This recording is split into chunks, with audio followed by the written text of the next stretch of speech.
So, good morning, ma'am. I'm Jillian Princess G. Anyag, your student nurse for today. So, may I ask what's your full name po? Melanie Anyag. When is your birthday po? January 6,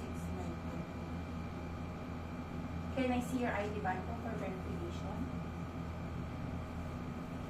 So, upon reviewing the doctor's order and also reviewing your chart, it is indicated that I'm going to apply a hot compress therapy. So, can you tell me po kung saan po yung affected area? Okay, so allow me to check and also assess the affected area. So, for today po is I'm going to do a hot compress therapy to help reduce any pain muscle and help to increase the blood flow. So, next step is we're going to provide privacy for the patient, so we're going to close the door. Next step is we're going to perform hand hygiene and put on PPE.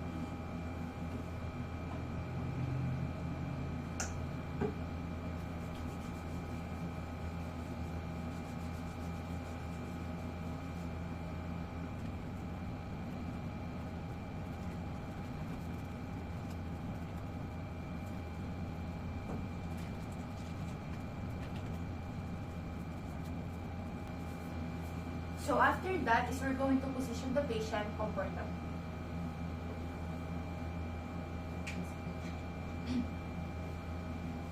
Next step is we're going to put some waterproof pad under the patient's affected area.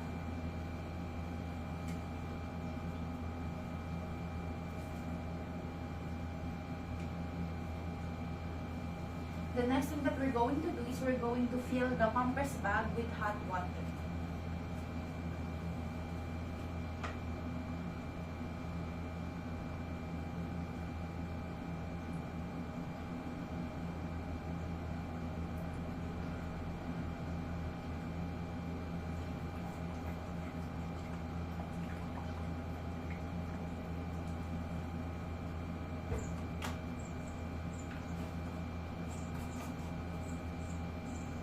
The next thing that we're going to do is we're going to place a towel onto the compress bag.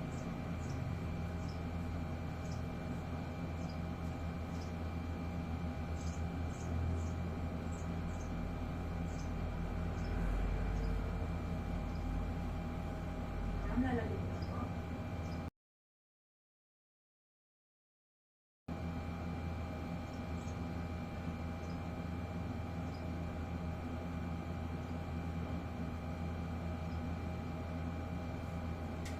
Next step is make sure to always reassess or recheck the patient to see if there's any redness or any swelling present.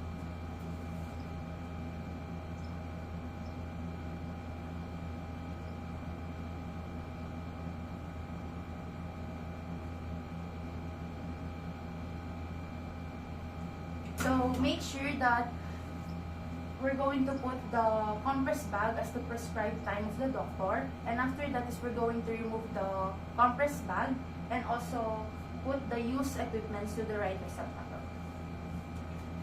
So, alisin ko lang po, ma'am.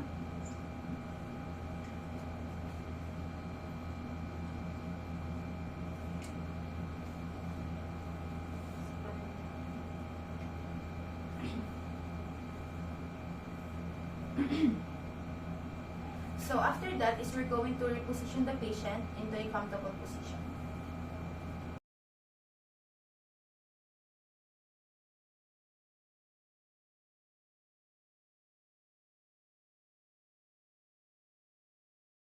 In document process, we're going to document the status of the patient, the location of the compress bag, and also the time of the placement and the time of removal of the compress bag.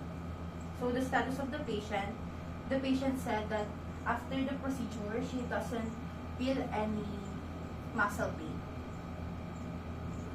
The location of the compress bag is in the right arm.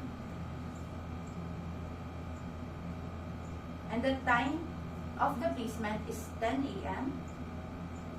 and the time of removal is 10:30 a.m. Good morning, ma'am. I'm Jillian Princess G. Anyag, your student nurse for today. So may I ask what's your full name po? Melanie Anyag.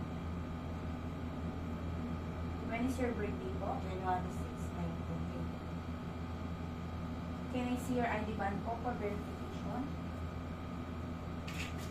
So, upon reviewing the doctor's order and also reviewing your chart, it is indicated that I'm going to do a cold compress therapy. So, can you tell me po kung saan po yung affected area?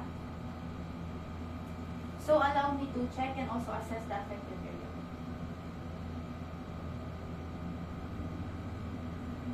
So, today po, I'm going to do a cold compress therapy to reduce the swelling and inflammation of the affected area po.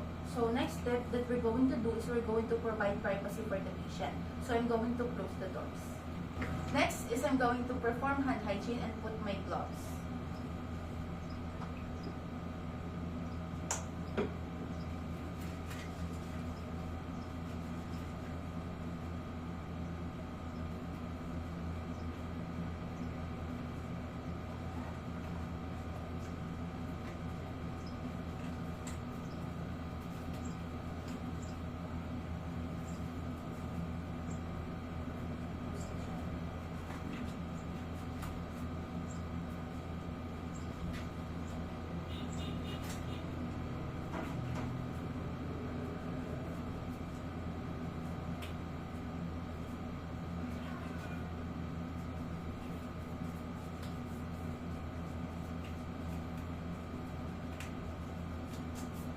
Next is we're going to position the patient into a comfortable position.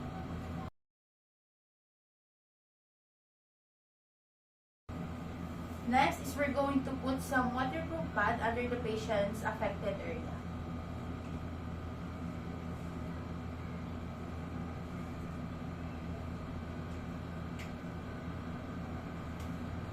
Next thing that we're going to do is we're going to put cold water onto the compress bag.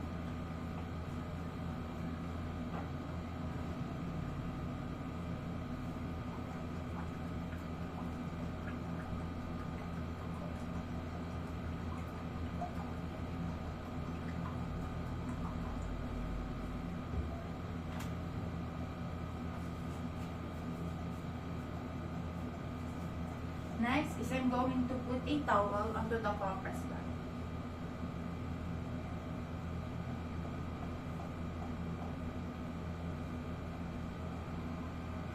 So ma'am, lalagay ko na po.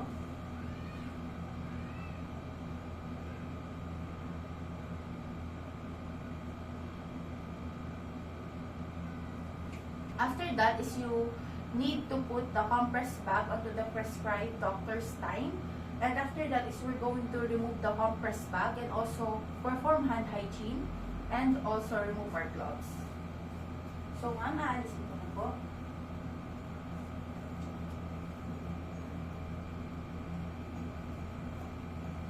And we're going to remove the waterproof pad.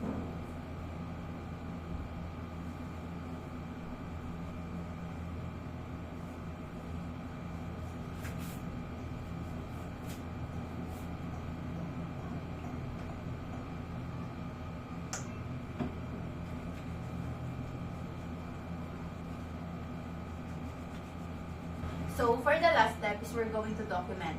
So, in documenting the procedure, we need to document the status of the patient, the location of the compress bag, the time of placement, and the time of removal of the compress bag.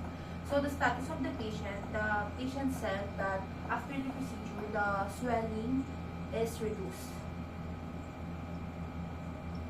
Next is for the location of the compress bag. The location of the compress bag is in the right arm. And the time of the placement of the compress bag is in 10 a.m. And the time of removal is in 10:30 a.m.